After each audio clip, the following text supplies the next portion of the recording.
Ngayon ay trending sa social media ang isang video ni Kobe Paras kung saan makikita siyang kinakantahan si Kyle Alcantara habang niyayakap ito. Ang video na ipinost sa TikTok ng gumagamit na Ariana Lorraine Zero ay mabilis na sumikat sa online community.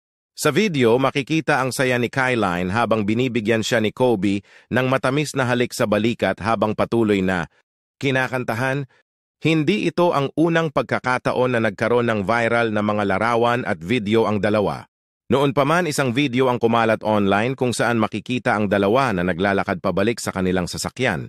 Si Kobe, na kilala sa kanyang mga naging relasyon, ay naiugnay na dati sa anak ni Ina Raimundo, samantalang si Kyle naman ay naiugnay kay Maeve Legaspi, isa sa kambal ni na Carmina Villarroel at Zoren Legaspi.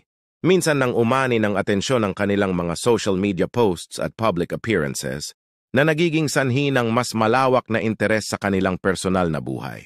Ang kanilang pag-uugali sa harap ng kamera at ang kanilang pagkakaalam sa bawat isa ay nagbigay daan sa maraming spekulasyon at tsismis. Sa mga nagdaang buwan, ang bawat update sa kanilang relasyon ay palaging pinag-uusapan at sinusubaybayan ng kanilang mga taga-suporta.